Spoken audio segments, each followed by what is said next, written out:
Hello बेटा जी, आप सभी की जानकारी के लिए बता दूं, आज की वीडियो में मैं जो 10th चैप्टर है उसके कुछ एग्जाम्पल्स कराऊंगा। उन एग्जाम्पल्स को ध्यान से समझना। फिर आने वाले समय में मैं आपको मिसलेनियस के कुछ स्पेशल क्वेश्चंस और 10.4 और 10.3 के कुछ डाउट्स के रूप में क्वेश्चंस को सॉल्व कराऊंगा। पर इस वीडियो के अंदर सिर्फ और सिर्फ एनसीईआरटी के चैप्टर 10 यानी कि वेक्टर्स के डाउट्स होंगे, जो कि हम एक कॉन्सेप्ट की तरह सीखेंगे। क्लियर? तो सबसे पहले बात करते हैं एक सेक्शन फॉर्मूले की।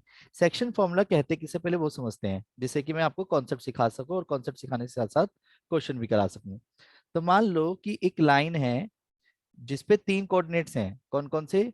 सपोज ए या पी, एक है आर, एक है क्यू। और मैंने कहा क्वेश्चन में कि R divide R divides P Q, R in the ratio M is to N के रेशियो में। अब इसके अंदर तीन कॉन्सेप्ट्स आते हैं। एक आता है इंटरनली, क्या बोला मैंने? एक आता है कॉन्सेप्ट इंटरनली, एक होता है एक्सटर्नली, और एक होता है मिड पॉइंट। मिड पॉइंट के लिए कोई रेशियो की जरूरत नहीं होती। मिड पॉइंट एक बहुत बेसिक सी बात है कि बीच वाली वैल्यू निकालना। अब वैसे तो हम और सभी पॉइंट्स का जो भी पॉइंट देगा उसके आप पोजीशन वेक्टर बनाते हो ओरिजिन से। O to A, O to P, O to R, है ना? तो मेन चीज आती है कि आपको इस बात से मतलब नहीं, आपको तो कॉन्सेप्ट की तरह समझना है कि जो रेशियो देगा M/N का, उसको कैसे सॉल्व करना है। जो बीच में R है तो उसे तो लिखना है OR वेक्टर, वेक्टर की फॉर्मेशन में। तो जैसे M लिखा तो M की इंटू होगी क्रॉस मल्टीप्लीकेशन में। अब क्रॉस मल्टीप्लीकेशन होगी तो यानी कि M की इंटू किसके साथ होगी? OQ वेक्टर में। M की इंटू OQ वेक्टर में प्लस N की इंटू OP वेक्टर में, डिवाइड बाय M+N। ये क्लियर है? एक्सटर्नली के केस में क्या होगा? OR vector. एक्सटर्नली में क्या होगा? बीच में माइनस लगा देना, बस सब कुछ सेम रहेगा, बीच में माइनस लगा देंगे। एम की इंटू क्रॉस मल्टीप्लिकेशन, यानी कि एम की इंटू किसी होगी क्रॉस वाले में। तो इधर कौन है? क्यू, यानी ओ क्यू वेक्टर, उसका O Q vector minus N की into O P vector divide by M-N। और मिड पॉइंट में कोई रेशियो नहीं होता, तो हम सीधा OP vector plus O Q vector divide by 2 कर देंगे। क्लियर? अब बेटर होगा कि क्यों ना हम अपने एग्जाम्पल की तरफ आए। एग्जाम्पल नंबर 11 एनसीईआरटी बुक का। तो सबसे पहले इसने ना एक्चुअली पॉइंट्स के फॉर्मेशन में नहीं दे रखा, वेक्टर फॉर्मेशन में दे रखा है। तो हमारे को जो जो गिवन है वो लिख लेते हैं। ओपी वेक्टर है 3A-2B, ओपी वेक्टर है 3A-2B। फिर हमारे को क्या गिवन है? OQ vector. ओक्यू वेक्टर क्या गिवन है? A vector plus B vector. Done. और साथ में रेशियो क्या गिवन है? 2:1 का। ठीक है। और इंटरनली और एक्सटर्नली दोनों बताने हैं। अगर आर डिवाइड करता है तो उसके पोजीशन वेक्टर बताओ। पोजीशन वेक्टर ऑफ आर का मतलब हो गया according to question O R vector find करो। एक बार इंटरनली, पहला केस है इंटरनली, बात समझो। और एक दूसरा पॉइंट है एक्सटर्नली। अब वेट, क्वेश्चन में अब ऐसे करके ना डायग्राम बनाया करो पहले, जो मैं यहाँ पे बना रहा हूँ आपके लिए साइड में। कि क्वेश्चन में आर कोऑर्डिनेट फाइंड करना है, कोऑर्डिनेट की जगह उसने पोजीशन वेक्टर बोला, वो अपना पड़ेगा। पी और क्यू को डिवाइड कर रहा है 2:1 के रेशियो में। तो अब आप खुद बताओ, जब मैं ओ आर वेक्टर फाइंड करूंगा, ओ आर वेक्टर फाइंड करूंगा, तो टू की इंटू किस में होना बनता है? टू की इंटू किस में होना बनता है? O Q vector. O Q vector में। अब वो ओ क्यू वेक्टर चाहे आई जे के की टर्म्स में हो या ए बी सी की टर्म में, मुझे क्या मतलब, मुझे तो उठा के रखना है बस। और वन की इंटू किसमें होगी? इस वाले वन की into OP vector. OP vector में डिवाइड बाय 2+1। अब कहानी आके क्या अटकती है कि अकॉर्डिंग टू क्वेश्चन मुझे जो है क्या करना पड़ेगा? इनकी वैल्यू रखनी पड़ेगी, वो भी ब्रैकेट में। तो 2 ओक्यू वेक्टर में A+B+1, ओक्यू वेक्टर में, ओपी वेक्टर में क्या आएगा? 3A-2B divide by 3। अब इसको सॉल्व कर लेते हैं जरा यहाँ पे साइड में। तो सॉल्व करके क्या आया? 2a प्लस के 2b नेचुरल होता है, अगर ए बी की टर्म्स में दिया है तो ए बी की टर्म्स में आएगा, अगर आई जे की टर्म्स में दे रखा है तो आई जे की टर्म्स में आएगा। ये क्लियर है, बोलो हाँ। जैसा कि एक्सरसाइज का क्वेश्चन रहेगा, तो ये आंसर रहेगा 5a डिवाइड बाई 3। समझ आ गया, बोलो हाँ। और एक्सटर्नली में यस बीच में सर। क्या रहेगा, माइनस करूं उसे भी। नो सर, हो जाएगा। डन। अब आते हैं एग्जांपल नंबर 12 पे। 12 क्वेश्चन को ना तसल्ली से समझ ही लो एक बार, क्या होता है कि ये बहुत हार्ड क्वेश्चन भी नहीं है, बहुत इजी सा है। आपको जब भी राइट एंगल जैसी कोई चीज दिखानी पड़े, शो करनी पड़े, तो आप बाय डिफॉल्ट क्या करोगे उसमें, आप उसको मैग्नीट्यूड यानी कि लेंथ निकालोगे, ओ ए ओ बी ओ सी निकाल लोगे, ए बी बी सी ए सी निकालो, वेक्टर होंगे उनकी लेंथ निकालोगे, और लेंथ का मतलब होता है मैग्नीट्यूड। अगर दो लेंथ का स्क्वायर तीसरी लेंथ के स्क्वायर के बराबर हो तो उसे हम बोलते हैं क्या, पाइथागोरस। पाइथागोरस थ्योरम किसे। तो अब एक चीज बताओ, क्या जिसका भी ये डाउट है तो वो पहले ओ ए ओ बी ओ सी बना लेगा। ओ ए दे रखा है ये हमारे को, ये ए का मतलब ओ ए दे रखा है, अगर आई जे के लगा के दिया है तो। आपको ओ ए पता है, आपको ओ बी पता है, आपको ओ सी पता है, तो क्या आप ए बी कैसे निकालोगे बताओ चलो। A B vector O B कैसे निकालो, minus O A. O B minus O A, तो इसने वही कर रखा है जिसके भी यहाँ पे इसका ए बी वेक्टर आ गया। ये पहले क्लियर है, बोलो हाँ। Yes sir. ऐसी बी सी वेक्टर कैसे निकालूंगा, ओ सी माइनस ओ ओ बी। सी माइनस ओ बी। आप चाहे ए सी निकाल लो या सी ए निकाल लो, क्योंकि आपको तो मैग्नीट्यूड करना है वैसे भी। अगर मान लो सी ए वेक्टर निकालता हो तो ओ ए माइनस ओ सी करूंगा, जो कि इन्होंने कर रखा है पहले से, तो मैं क्यों मेहनत करूं। ये करके दिखा रहा है कि कैसे करा है, यस सर। ये चीज करके दिखानी है, सॉल्व करके दिखानी है। No sir. तो ये आ जाएगा A B vector B C vector A C vector. Yes sir. अब तीनों की लेंथ निकाल दूंगा मैं, ए बी वेक्टर का मैग्नीट्यूड, बी सी वेक्टर का मैग्नीट्यूड, और ए सी वेक्टर का सी ए वेक्टर का मैग्नीट्यूड। बोलो हाँ। Yes sir. तो देखते जाना, मैं यहीं पे सॉल्व कर रहा हूँ। डायरेक्शन रेशियो के स्क्वायर के सम का रूट क्या कहलाता है, मैग्नीट्यूड। ठीक है, मैग्नीट्यूड। ओके। तो क्या आएगा, 1 + 4 + 36, 36। तो रूट 41। 40। 4 + 1 + 1 √6, 1 + 9 + 25, तो कितना रहेगा 35। क्लियर है। अब क्लियर पता चल रहा है, मैग्नीट्यूड ऑफ ए बी का जो स्क्वायर है, मैग्नीट्यूड ऑफ बी सी का स्क्वायर, और मतलब स्क्वायर करके जब सम करूंगा तो आपको पता चल रहा होगा कि 41 = 6 + 35, यानी 41 = 41 है। Yes sir. So A B and C are the vertices of triangle A B C. आया समझ, बोलो हाँ। यस सर, आ गया। ओके, नेक्स्ट आगे बढ़ जाऊं। Yes sir. ओके, हम्म। देखो लगे हाथ 10.2 के कुछ डाउट्स भी देख लेते हैं, ठीक है। पर चलो करते हैं। नहीं नहीं नहीं, मैंने इस वीडियो में एग्जाम्पल एग्जाम्पल कराने हैं बस, तो पहले एग्जाम्पल एग्जाम्पल ही समझिए, ठीक है। रेडी, तो इसमें अपने पीछे और कोई डाउट तो पूछा नहीं, सीधा एग्जाम्पल नंबर 26। ठीक है, एग्जाम्पल नंबर 26, उस पर बेस बहुत सारी बातें आएंगी, पर पहले समझते हैं एग्जाम्पल नंबर 26 है क्या। ठीक है, सभी ध्यान से सुनना, वो अपना अपना एक फॉर्मूला है। दिख रहा है मिसलेनियस का एग्जाम्पल 26, सबने बुक ओपन कर लिया अपने सामने। उसमें write all the unit vectors in X Y plane. दिख रहा है बेटा, बहुत इंपॉर्टेंट है। कृष्णा समझ आ रहा है क्या बोलूं मैं, काफी इंपॉर्टेंट एग्जांपल्स हैं। Example number 26, write all the unit vectors in X Y plane. क्या बोला गया है क्वेश्चन में, राइट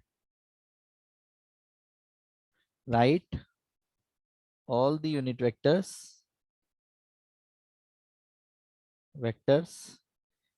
इन एक्स वाई प्लेन। डन। देखो सबसे पहले क्या करेंगे, कार्टेशियन प्लेन बनाएंगे, एक्स वाई प्लेन बनाएंगे। क्यों, क्योंकि एक्स वाई प्लेन की ही खासियत है क्वेश्चन के अकॉर्डिंग। अब एक्स वाई प्लेन पे जेड तो एग्जिस्ट करेगा नहीं, तो मैंने कोई भी एक पॉइंट मान लिया हवा में, यहाँ पे क्या, एक्स कोमा वाई। अब उसने कहा है इसका यूनिट वेक्टर, यानी कि कहाँ से कहाँ तक, ओरिजिन से लेकर के इसके इस वाले पॉइंट तक, एक्स वाई के पॉइंट तक, क्या करना है मुझे, वेक्टर, यूनिट वेक्टर। यानी कि एक ऐसा वेक्टर जिसका मैग्नीट्यूड 1 हो, इस वेक्टर को फाइंड करना है। इसका मैग्नीट्यूड ऑलरेडी 1 है। तो अगर कोई भी एक पॉइंट होता है, जैसे सपोज ये P है, तो क्या आप इस पॉइंट का ओपी वेक्टर बना सकते हो? ओपी वेक्टर, वेक्टर, मेरे शब्दों पे ध्यान दो। अगर आपको कोई भी पॉइंट पता है तो क्या उसका मैग्नीट्यूड बता सकते हो? वो मैग्नीट्यूड एक्स कह रहा हूँ, आई वेक्टर, हाँ, एक्स आई प्लस प्लस वाई जे। वाई जे। अब वेट, क्वेश्चन में क्या गिवन है कि ये यूनिट वेक्टर होना चाहिए, जिसे मैं आर वेक्टर नाम देके चल रहा हूँ, कोई दिक्कत तो नहीं है? तो क्वेश्चन में क्या गिवन है कि यूनिट वेक्टर, तो यूनिट वेक्टर का मैग्नीट्यूड क्या होता है? 1 के बराबर। तो यानी कि, चलो पहले एक फॉर्मूला क्रिएट करता हूँ, उसके बाद बताऊंगा। ये लेंथ हो गई, जिसकी अभी लेंथ हमें नहीं पता। ये क्लियर? पहले बोलो हाँ। पहले पॉइंट माना, यहाँ से तक की लेंथ मैग्नीट्यूड कहलाएगी। अब यूनिट वेक्टर को बनाने के लिए हम क्या करेंगे? एंगल का यूज करेंगे। यहाँ से तक मैंने मान लिया थीटा। क्या मान लिया मैंने? कि यहाँ से यहाँ तक जो है एक लाइन एक्स एक्सिस के साथ विद कितना एंगल बना रही है? थीटा एंगल बना रही है। डन? क्लियर है? बोलो हाँ। अब पॉइंट ये आता है कि थीटा, तो एक चीज बताओ, यहाँ से यहाँ तक की लेंथ कितनी होगी जो मैंने लाइन खींची है? यहाँ से यहाँ तक की लेंथ, अगर मैं यहाँ से यहाँ तक की लेंथ बोलूंगा आपसे, जरा समझना, जिसे मैं लाइन को खींचूंगा आप आराम से बताना, ये लाइन कितनी होगी ग्रीन कलर की? यहाँ से यहाँ तक की लेंथ कितनी होगी? अगर ये पॉइंट एक्स कॉमा वाई है, तो यहाँ से यहाँ तक की लेंथ कितनी होगी? यहाँ से यहाँ तक की पी पॉइंट से ए कोऑर्डिनेट तक की, बोलो। अंजनी दीदी ने बिल्कुल सही आंसर दिया है, वाई। और यहाँ से यहाँ तक की लेंथ कितनी होगी? एक्स। अब मैं जान के पंडित बद्री प्रसाद हरर बोले ट्रिग्नोमेट्री के कॉन्सेप्ट्स का यूज करूंगा इसमें मैं अब। किसका? ट्रिग्नोमेट्री के कॉन्सेप्ट्स का। तो वो कैसे सर, बताता हूँ बेटा जी। तो रेडी? पंडित बद्री प्रसाद हरर बोले पता है? पंडित बद्री प्रसाद हर हर बोले, तो पहला वाला साइन को, दूसरा वाला कोस को, तीसरा वाला टेन को डिनोट करता है। इन ट्राइंगल, क्या बोला मैंने? In triangle O A P, in triangle O A P, 2 बार लिखा है मैंने। उसके पीछे रीजन ये है, ध्यान समझना, कि अगर मैंने बिना सोचे समझे X upon magnitude of R लिखा और ऐसी Y upon magnitude of R लिखा, तो आप ये बताओ कि एक्स, जो ये लेंथ है, ये कौन है थीटा के अकॉर्डिंग? बेस है या क्या है? परपेंडिकुलर है थीटा के अकॉर्डिंग। तो ये थीटा के अकॉर्डिंग ये वाली तो हो जाएगी परपेंडिकुलर, ये हो जाएगी बेस, और ये क्या हो जाएगी? हाइपो। डन? अब कहानी आती है, मैंने एक्स अपॉन, यानी कि अगर मैं इसको नाम देता हूं इसके अकॉर्डिंग, आपके आप ही के अकॉर्डिंग अगर मैं नाम देता हूं, ठीक है, तो समझने की कोशिश करना। जैसे इसको नाम देता हूं तो ये क्या है? एक्स कौन है? बेस। और मैग्नीट्यूड ऑफ आर क्या है? हाइपो। वाई क्या है? परपेंडिकुलर। और मैग्नीट्यूड ऑफ आर क्या है? हाइपो। डन? अब कहानी क्या आती है कि X upon magnitude of R किसके बराबर हो जाएगा? Cos theta.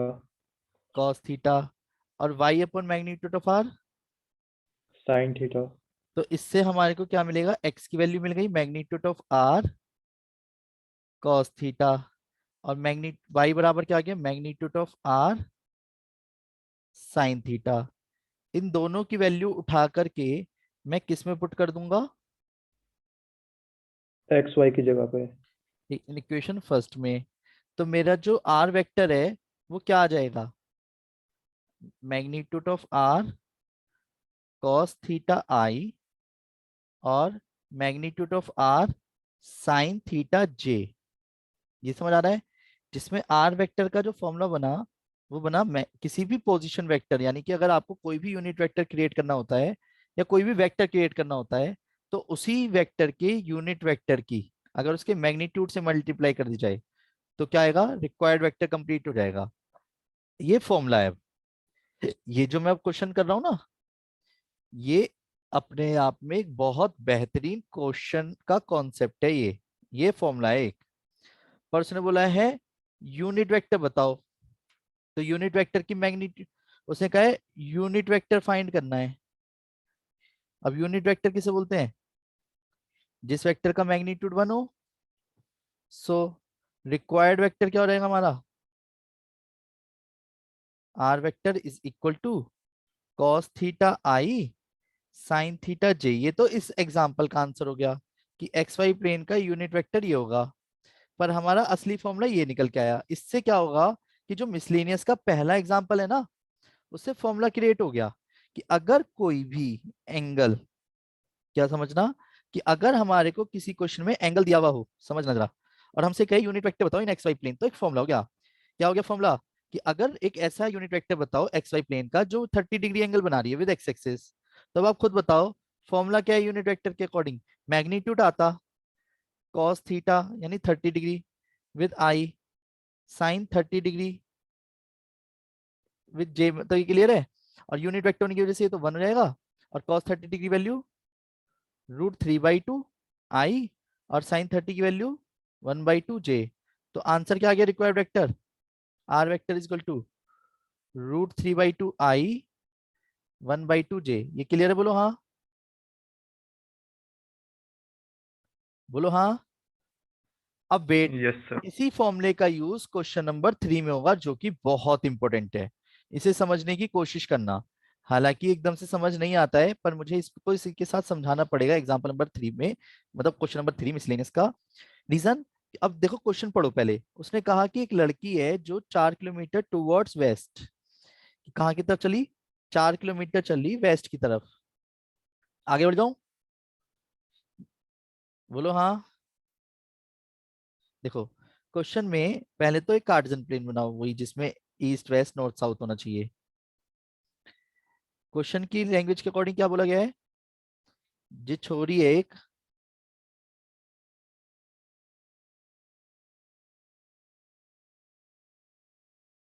कहाँ की तरफ चली है, east, east west north south. तो वो पहले किस तरफ चली, अगर आप ध्यान से देखो तो दिख रहा है, यस सर, दिख रहा है। वो चलिए पहले वेस्ट की तरफ। चल दी, कितने किलोमीटर चलिए, 4 किलोमीटर। ये समझ आ रहा है। ओरिजिन पॉइंट से ए पॉइंट तक गई है सपोज, डन। क्या बोला मैंने, ओरिजिन पॉइंट से ए पॉइंट तक गई है। तो अगर मेरे को ओ टू ए वेक्टर चाहिए, फिर से समझते हैं जरा। एक तो मैं डायरेक्ट बता सकता हूँ ओ टू ए वेक्टर, कि वो नेगेटिव डायरेक्शन में वाई एक्सिस के गई है, एक्स एक्सिस के गई है, कहाँ गई है, डार्क करूं क्या, एक्स एक्सिस पे डार्क करूं नेगेटिव। क्या, डार्क करूं क्या, डार्क करूं क्या, ये ऐसे बोलो। नो सर, दिख रहा है। पक्का, ये लो,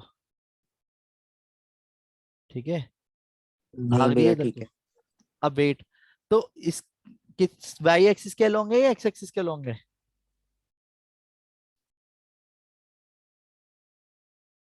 x axis. X x axis, axis x के एक्सिस के अलोंग में क्या लगाते हैं, आई जे के, आई। आई। आई, नेगेटिव आई या पॉजिटिव आई, नेगेटिव। तो माइनस के 4 आई डायरेक्ट लिख सकता हूँ वेक्टर बनाने के लिए, यस और नो। Yes sir. तो अब कहानी आती है कि सर समझ नहीं आया, तो इसे ऐसे समझो।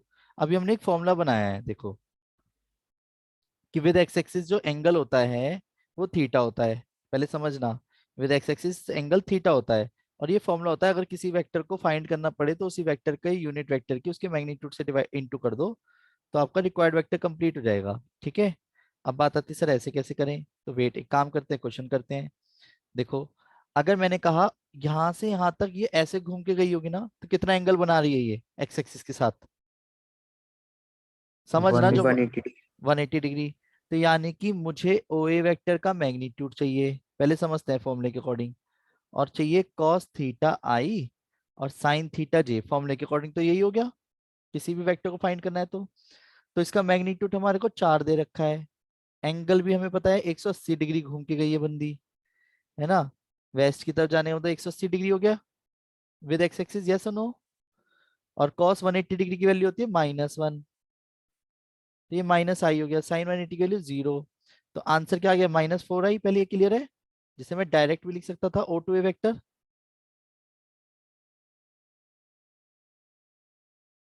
बोलो हाँ। Yes sir.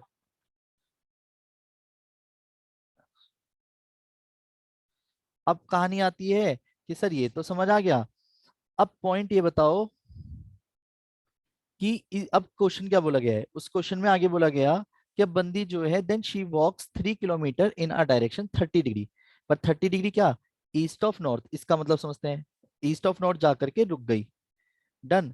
3 किलोमीटर चली पर ईस्ट ऑफ नॉर्थ, वो भी 30 डिग्री डायरेक्शन में। इसको मैं येलो कलर से खींचना चाहूंगा, लाइन को समझने की कोशिश करना, ठीक है। कैसे, क्वेश्चन में बोला गया है ऐसे, समझना, ये नॉर्थ की तरफ है, तो इसने बोला पहले ईस्ट ऑफ नॉर्थ, यानी कि एंगल, कैसे एंगल, कितना एंगल घूमी 30 डिग्री, ऐसे पहले ईस्ट ऑफ नॉर्थ, मतलब नॉर्थ से ईस्ट की तरफ, ईस्ट ऑफ नॉर्थ यानी नॉर्थ से ईस्ट की तरफ 30 डिग्री एंगल घूमने के बाद, और वो बंदी किस तरफ चल रही है, देखा जाए तो ऐसे करके चल रही है, ऐसे इस डायरेक्शन में, कितने किलोमीटर चल रही है, 3 किलोमीटर। 3 किलोमीटर, ये क्लियर है, बोलो हाँ। तो इस 3 किलोमीटर को यहाँ लिख देते हैं, ये 3 किलोमीटर चली, डन। तो एक चीज बताओ, ये जो बी पॉइंट है, इसे मैं नाम देता हूँ बी पॉइंट, ठीक है, बी पॉइंट तक ए टू बी तक जाने में कितने एंगल विद एक्स एक्सिस बनी है ये, यहाँ से आता कितने एंगल बनाया होगा इसने, 30 डिग्री। कितना, कहाँ से कहाँ तक? विद एक्स एक्सिस कितना एंगल है यहाँ से तक, अगर ये 30 डिग्री घूमी है ऐसे, पहले पहले ऐसे इस डायरेक्शन में घूमी, उसके बाद विद एक्स एक्सिस कितना एंगल हो गया इसका, क्योंकि एंगल हमेशा एक्स एक्सिस देखा जाता है फॉर्मूले में वेक्टर बनाने के लिए, एक्स एक्सिस के साथ कितना एंगल है, अरे यहाँ से देखो ना, ये 30 डिग्री ऐसे घूमी, तो यहाँ से आता कितना एंगल हो गया, 60। हाँ, डन। और कितने डिस्टेंस है यहाँ से तक की, 3 किलोमीटर की, मैं इस एरो को भी लगाना नहीं चाहूंगा, ये 3 किलोमीटर है ना, ये पता है,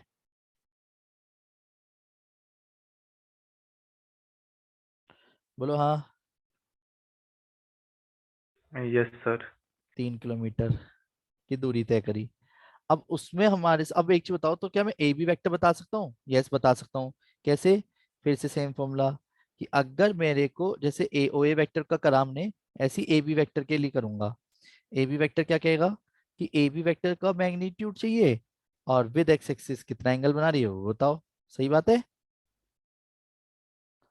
भाई, ये भी कितना एंगल बना रही है वो बताओ, तो मुझे पता ही है, बंदी 3 किलोमीटर चली है, 3 लिख दिया, और कितना एंगल विद एक्स एक्सिस बना रही है, cos 60 डिग्री, ये समझ आ रहा है, बोलो हाँ। यानी जो हमेशा एंगल होता है वो विद एक्स एक्सिस ही होना चाहिए, क्लियर है। अब कहानी आती है, cos 60 डिग्री की वैल्यू क्या होती है, 1/2 √3/2 1/2। आई, और √3/2 जे। अब मैं 3 से जब मल्टीप्लाई करूंगा तो 3/2 आई, 3√3/2 जे, ये क्लियर है, ये आ गया ए टू बी वेक्टर, डन। ये क्या गया, ए टू बी वेक्टर, डन, बोलो हाँ। अब उसने कहा है, यस सर। अब क्वेश्चन पढ़ते हैं, भाई पहले बंदी को 4 किलोमीटर वेस्ट की तरफ दौड़ाया, तो ठीक है, -4 आई डायरेक्ट भी लिख सकता था, 3 किलोमीटर 30 डिग्री था, तो इसमें पूरे फॉर्मूले का यूज करना पड़ा, पर 30 डिग्री ईस्ट ऑफ नॉर्थ था, तो मतलब नॉर्थ से ईस्ट की तरफ गई, तो एक्स एक्सिस का 60 डिग्री घूमी है या नहीं, ठीक है, determine the girls displacement from her initial point of departure, यानी कि अगर उसके इनिशियल पॉइंट से लेकर के उसके फाइनल पॉइंट तक का हमारे को वेक्टर बताना है अकॉर्डिंग टू क्वेश्चन। ये समझ आया? यानी कि अकॉर्डिंग टू क्वेश्चन क्या पूछा गया है, यहां से यहां तक का, दिख रहा है, यहां से यहां तक का क्या बताना है, डिपार्चर। समझ पा रहे हो? क्या बताना है? यानी कि वेक्टर बताना है, in short O to B vector बताना है। ठीक है, अकॉर्डिंग टू क्वेश्चन क्या फाइंड करना है, ओ बी वेक्टर फाइंड करना है। अब आप तसल्ली से बताओ आप क्या जानते हो इस पूरे डायग्राम में, एडिशनल ट्रायंगल लॉ के अकॉर्डिंग वी नो दैट, क्या जानते हो आप, तसल्ली से बताना। किन दो का सम तीसरे के बराबर होगा, इसलिए मैंने जान के एरो बहुत सारे मारे। किन दो का सम इनिशियल टू टर्मिनल तक गया ओ तो ए लॉन्ग प्लस रूट, हाँ ए क्या, B, O A O A vector plus A B vector is equals to O B vector. O B vector, ये समझ आ रहा है? बोलो हाँ, जल्दी जल्दी बोलो हाँ।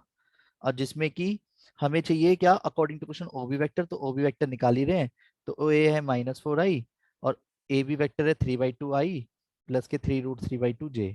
डन। तो 3 दूनी 4 दूनी 8 माइनस के 5i/2 और आ गया। फिर से क्लास ज्वाइन कर लीजिएगा, आया समझ? बोलो हाँ, ये रिक्वायर्ड वेक्टर कंप्लीट हो गया। डन, बोलो हाँ। Yes sir. अब वही है, मैंने बहुत धीरे धीरे बताया है, पर बताया वही है जो था कुछ में, O B vector is equal to O A plus